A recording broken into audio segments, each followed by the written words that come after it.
Our news is brought to you by Alive. Believe in best. Ahead on our news tonight, the former government accused of using the COVID-19 pandemic to avoid accountability. We've got more from the mid-year budget debate. Plus, will a Bahamian hold the president's post at the University of the Bahamas? And later, Miss Bahamas vies for the coveted Miss World title.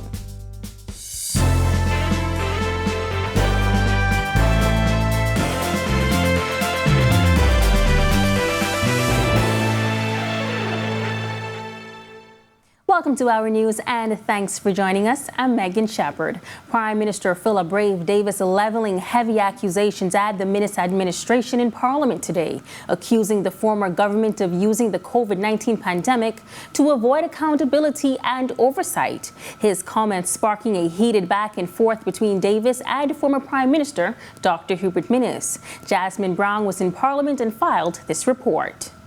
As he kicked off the mid-year budget debate, the Prime Minister pointed out what he called the Minnis administration's failure to be accountable and transparent about its spending habits during the COVID-19 pandemic. Davis placed the spotlight on the food program, Parks and Beaches Authority, and the travel health visa. As leader of the opposition, I asked many times I asked for a transparent reporting of pandemic spending. It was never provided.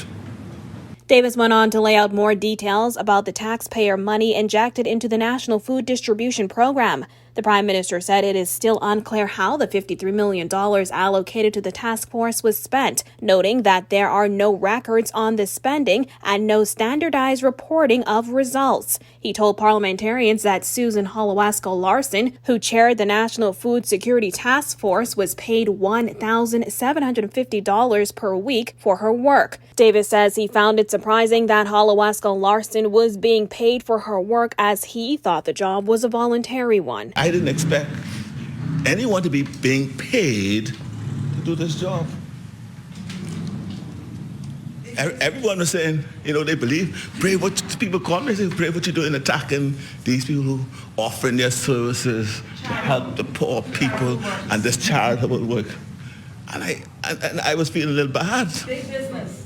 I truly was feeling a little bad, I know that wasn't my intent, because it truly wasn't my intent. His accusations prompted a fiery response from former Prime Minister Dr. Hubert Minnis. If the member thinks or suspects that there are hidden spending, I urge the member to investigate on any irregularities or any semblance of corruption. Charge the individuals, including myself, because I am totally against corruption. I am totally against it. Just totally transparent, do the investigation, and let the chips fall where they may. If not, then let's move on and tell the Bahamians what they are about to do about the recession and the cost of living and gas and food expenses that they face today. They want to hear. I'm hearing him saying he's against anti-corruption. He ain't for corruption, and he ain't this, and he ain't that. But I could tell you, right, and I will not say anything, if he was against all those things, what I'm going to be talking about in a short while, I would not have to be talking about. Because if he had done his job, he did not do his job, and he knew why he wasn't doing his job. Now, the Prime Minister was also adamant that those investigations will continue, and eventually, he says, the truth will come out. He says when that happens, there will definitely be consequences. Reporting for our news, I'm Jasmine Brown. East Grand Bahama Member of Parliament Kwesi Thompson was the first opposition member contributing to today's debate, and he did not hold back as he slammed the Davis administration, accusing the government of taking credit for the fiscal framework set by the former Minnis administration. If we were able to provide the stimulus to keep things going after the storm and through the pandemic, when we open the economy would be roaring back. So thank you for acknowledging that the FNM was responsible for the successful beginning of our economic recovery. We will not let you rewrite history. Thompson went even further, insisting the Davis administration is also forging ahead with the fiscal plans of its predecessors. He called their actions confirmation that the Minnis-led government was on the right track at a time when Hurricane Dorian and COVID-19 delivered a significant blow to the economy. His comments drew pushback from several government MPs, including Deputy Prime Minister Chester Cooper. But Thompson did not back down. Responsible government and responsible management of the fiscal affairs of this country is exactly what the Prime Minister is doing. So I'm not sure where he's going with this line of thought, Mr. Deputy. Any suggestion that what is being done is problematic, again, Mr. Deputy, would be lunacy. And I waited to really hear the direction that he was taking this. Where we are today is as a result of the policies of the Free National Movement. That's what they are, continuing the policies. The concern that followed the appointment of Dr. Eric Rowland as president of the University of the Bahamas, prompting Education Minister Glenys Hanna Martin to weigh in. Hanna Martin making it clear she had nothing to do with the decision. Berthany McDermott joins us now in studio with more from today. Berthany, the minister revealing that she is expecting a change soon? Yes, Megan, her comments coming as some expressed outrage over the appointment of a foreigner as president of the university. And the education minister saying the Davis administration is expecting a Bahamian to take up the post soon. While we must accept the decision of the Board of Trustees, we are confident, but we also urge and expect that in short order, a Bahamian will hold that prestigious post. I hope I made myself clear on that. Following the announcement, many took to social media disappointed in the appointment. The Union of Tertiary Educators of the Bahamas president too expressed disappointment.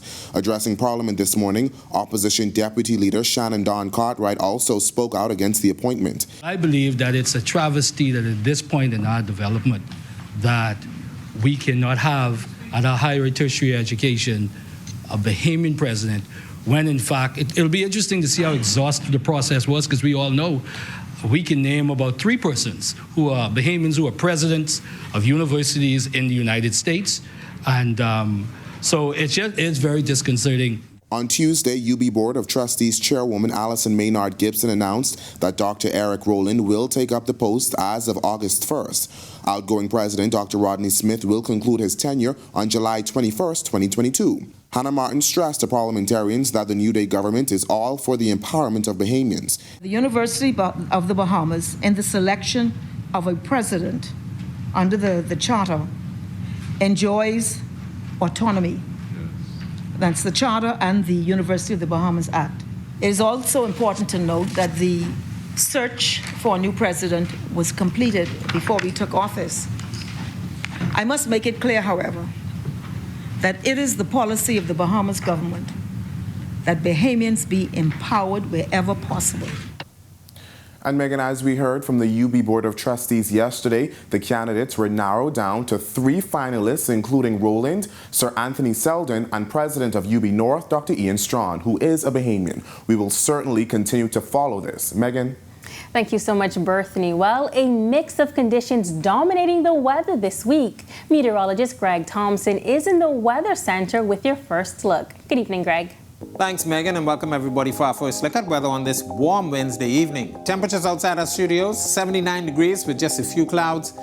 Winds are out of the south at 13 miles per hour, a little bit breezy out there, and they are gusting at times. Your feels-like temperature, a very warm 80 degrees. On our satellite, high-pressure ridge generating some breezy conditions across the area, but we are watching a frontal boundary across central Florida that is expected to clip the northern Bahamas by tomorrow morning and pull towards the east. Once that frontal boundary is out towards the east, high pressure will continue to dominate our weather for the next couple of days. That's your first look at weather. Your extended forecast is still to come. Still to come on our news, the former Attorney General advocating for more women in leadership. And later, light at the end of the tunnel for vendors as repairs to stalls said to be underway soon. We've got those details when our news returns.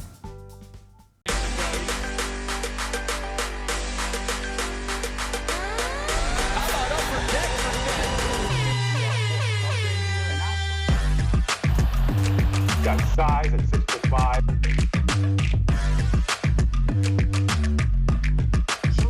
Hi, this is Shamik.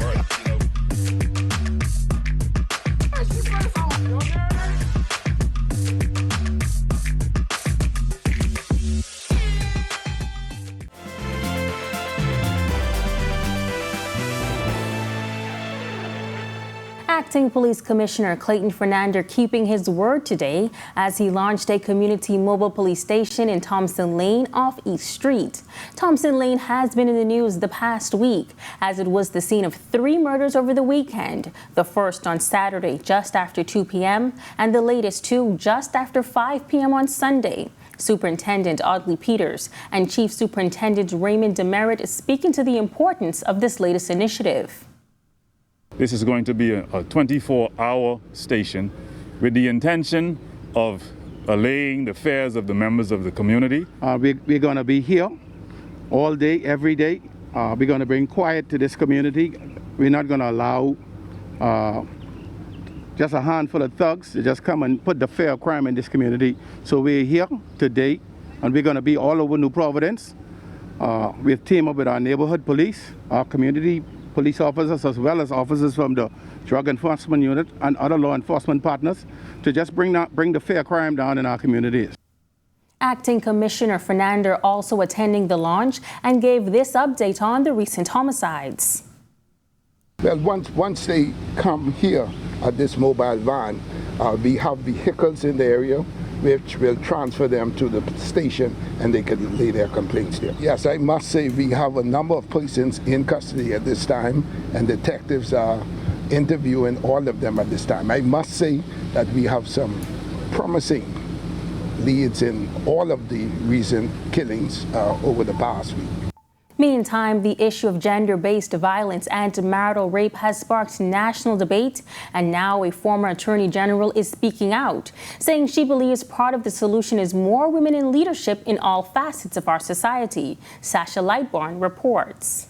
Tell women, sit at tables of important decision-making wherever it exists. We're not going to be able to get to the bottom line and to really deal with all of these things that have an influence on women and the family. Women have to be at the table. Former Attorney General Allison Maynard Gibson has long been known to be an advocate for women's rights in the country, and she likened what's happening now to the women's suffrage movement. Simply put, the former AG says more needs to be done, and it needs to happen now. And I think that we need to actually bite the bullet and make decisions about this extremely important matter. I think that the timing is right. The public consciousness is raised and people are deeply concerned about the travesty that we see happening on a daily basis in our society. Speaking specifically to marital rape, she believes it does exist and commented on the political will to just decriminalize the issue. There are times in societies, in the development of societies, that you just have to make a decision and move forward. And it demonstrates whether we respect the right of a woman to have control, as a human being, to have control over her own body. I think that the will is there. What happens when you're sitting at the table and I'm not at the table is that there's so much to deal with that sometimes you have to choose their priorities. Reporting for our news, I'm Sasha Lightborn. Some good news tonight for vendors on Porter's Key Dock, as the minister responsible says plans are being finalized to begin rebuilding stalls in the coming weeks. Berthany McDermott reports tonight that the news comes 11 months after a devastating fire. Nearly a year after a fire destroyed 6 stalls at Porter's Key Dock, vendors have still yet to rebuild. Agriculture Minister Clay Sweeting said he's hoping to finalize plans in 2 weeks. I spoke to the Ministry of Works actually today. We should be receiving the finalized plans for the structure there. The funding, we already have the funding, what's supposed to help assist them to build the structures, and we're hoping within 2 weeks, 3 weeks at the latest, that we'll have everything finalized to get them up and running. In January, Sweeting said money was allocated for vendors to begin rebuilding stalls by the former administration, but that it wasn't enough for a complete build-out. Sweeting said he understands the plight of those vendors, but could not say if vendors will receive building materials in the next few weeks. We're looking at how we're going to structure it, but there is funding allocated to assist them. So we should have that in place, as well as the only thing we're waiting on is the plans from Ministry of Works to get the permit numbers so that they'll be able to do it legally and get up and going. 11 months after the fire, some vendors have expressed outrage, saying the process is taking too long. We put the question to Sweeting, who responded this way. Sometimes things take longer than what we'd like. Unfortunately, it happened within a transition in government. But we've been working hard to get it where we need to be. I personally made phone calls on behalf of myself to get the vendors, to get the plans approved. There's a couple different elements that had to work in harmony to get it done. And we're almost there to get them, so they could hopefully start providing food for the family, making some extra money, and be a part of, our economic society. Reporting for Our News, I'm Berthany McDermott. Minister of Grand Bahama Ginger Moxie says major announcements for the nation's second city will come tomorrow at this year's Grand Bahama Business Outlook. While in Grand Bahama last week, Prime Minister Philip Davis said the nation's second city has not maximized its full potential. Yesterday, the Stand Up Bahamas group held discussions with the Grand Bahama Port Authority executives and stakeholders over a myriad of issues outlined in a demand letter. Both sides say talks were successful and will continue. Minister Moxie telling reporters that she shares the concerns of residents. We have to be able to collaborate to make things happen, and within the Ministry for Grand Bahama, I've created a new unit called CoLab, Partnerships for Development, where in spite of what's going on the outside with GBPA, Hospital Creek Agreement, power rate regulation, that we can still get things done. I understand and I share the concerns of the residents. And we are working very, very hard to get the economy back up and running. And I'm extremely optimistic on what lies ahead. It's now time for tonight's Financial Market Minute, brought to you by RF, your local investment bank.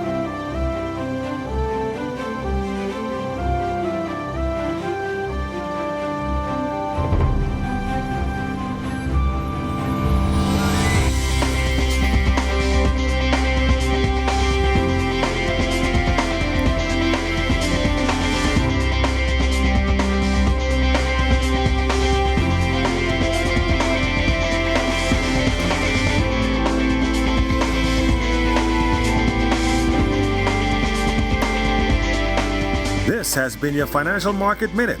To explore the best performing mutual funds in the Bahamas, visit our website at www.rfgroup.com. When Our News comes back from the break, why a special advisor on climate change says Bahamians should remain concerned about its potential impact, and some promising news for UB graduates. We have the details when Our News returns.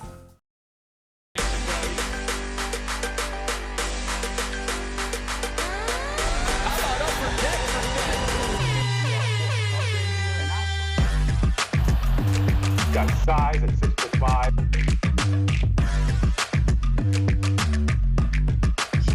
Hi, this is Salute.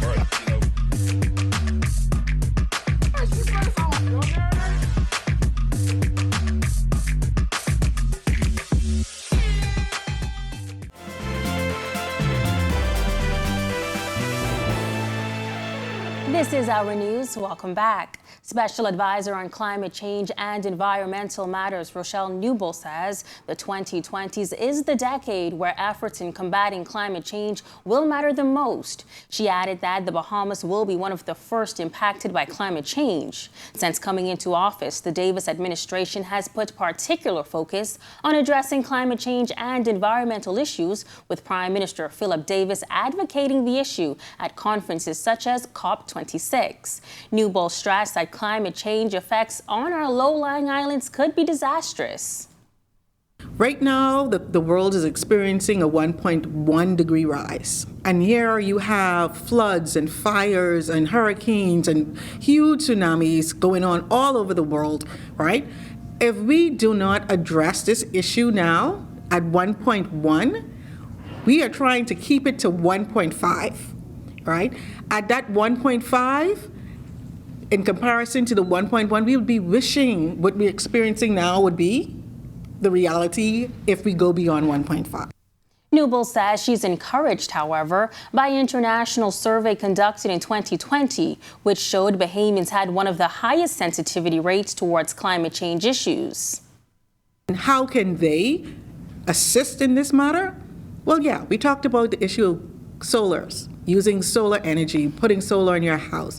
But then we also talk about the issue of the mass land clearing. We need to stop that. We really need to do the little things that help these islands, our country, to thrive and to benefit. So every little thing counts. The plastic ban, that counts. Use the reusable thing. And some promising news for soon-to-be graduates of the University of the Bahamas, as the chair of the UB Board of Trustees, Allison Maynard Gibson, announced that there is a possibility that the spring graduation could be held in person. For the past 2 years, the university has held virtual graduation exercises due to the ongoing COVID-19 pandemic. In a communication sent out to students, the Ceremonial and Occasions Committee advised that it has set an April 27, 2022 deadline to make its final decision on the format for the graduation. As advised by the President, that is exactly our desire, to have an in-person graduation ceremony this year. We can't at the moment say what the venue will be, and we can't even confirm that it will be in person. All of us know that COVID-19 has its own mind, a mind of its own. So, God willing, as long as we continue on the recovery path that we are on, we expect that the graduation ceremony will be in person. Still to come, a former prime minister in his own words. More from a special book presentation today. And Greg is back in the Weather Center with a look at your extended weather forecast. That's coming up when our news returns.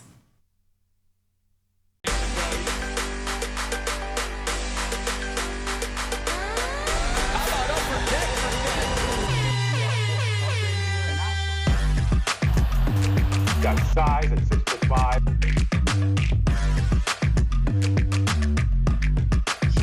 Hi, this is Shamika.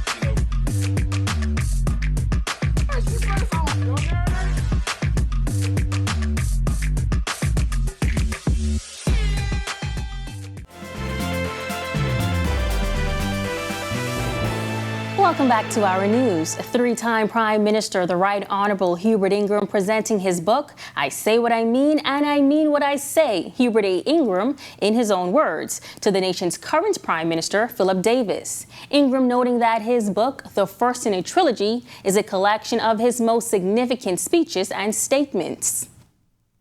You'd find the book contains some very historical information in the first 20 or so pages, because it provides a chronology of events that took place in the Commonwealth of Nations and the Commonwealth of the Bahamas politically since the date of my birth on August 4th, 1947 in Grand Bahama. You'll also find a number of commentaries by Maria Theresa Butler, the speeches as I gave them over the years, mostly political in this book. The next will be financial and the other will be on social issues. Prime Minister Davis, who was featured in the book, expressing his delight to have the country's former leader visit the office of the Prime Minister for the first time since he stepped away from frontline politics. The Prime Minister emphasized the importance of documenting and passing on Bahamian history. It's important that we tell our stories. And no doubt a lot of here, I believe, a lot of things in here which I'll read, I'll recognize. And may have been a part of somewhere along the line. And it is important that we tell the story so our young people could learn and know. Otherwise, I think they said that if we don't write our story, someone will write it for you. And the interpretation they'll place on it may not be what you would accept. Tonight at 8, pageant fans here at home and around the world will be glued to the television sets to see who will become the new Miss World. Our bet for the coveted blue crown, Sienna Evans, has performed exceptionally well at the competition, so much so that she is considered by pageant bloggers and aficionados around the world to be a heavy favorite for the title. Her Beauty with a Purpose project, providing access to healthcare and counseling services to the masses, was chosen as one of the top 20 projects in the competition, and her company, Access Medical Labs, has since been contracted by the Bahamian government to provide free COVID tests to all who wish to be tested. Sienna was also a semi-finalist in the Miss World Top competition. Originally set for December 16th, the 2021 pageant was postponed because of a COVID outbreak. This is the 70th anniversary of the world's largest and oldest international pageant. 2 Bahamian women have advanced in the competition in the 58 years since our country has participated. Jody Barber-Weish, who made top 10 in 1992, and Renika Bassett, who made top 20 in 2010. The Miss Bahamas organization hopes Sienna will go even further, and that we will welcome her back home as our country's first Miss World. The pageant airs tonight, live from San Juan, Puerto Rico, right here on our TV, immediately following this newscast. And it's time now for your final look at the weather. Greg is back now with your extended weather forecast. Thanks again, Megan, and welcome back, everybody, for our second look at weather. Ridge of high pressure out of the Atlantic, generating some breezy and warmer conditions across the islands today. That ridge will slide out towards the east. That's paving the way for a frontal boundary across south central Florida. That should get here by tomorrow morning. A couple isolated showers expected with that frontal boundary as it clips the northern Bahamas. But behind that, high pressure will dominate our weather for the balance of the week with some breezy conditions, and temperatures will not change much. We're still expecting some warm temperatures by then. Northwest and central Bahamas, if you're doing any boating tonight through tomorrow, your winds will be out of southeast to south at 15 knots. Seas running 3 to 5 feet over the ocean. Your high tide will be at 7:41 tonight. For the southeast Bahamas, caution flag in place for you guys down there. East to south easterly winds 15 to 20 knots. Seas running 4 to 6 feet over open waters. Here's a look now at your family island weather and temperatures for tomorrow.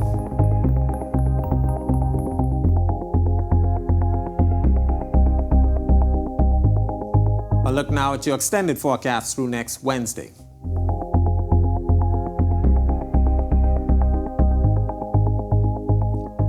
That's a look at our weather. Make it a safe night, everybody. Back to you, Megan. Thank you so much for joining us for our news tonight. On behalf of the entire team, I'm Megan Shepherd. We'll see you right back here tomorrow night. Until then, have a wonderful evening. The Miss World pageant starts now.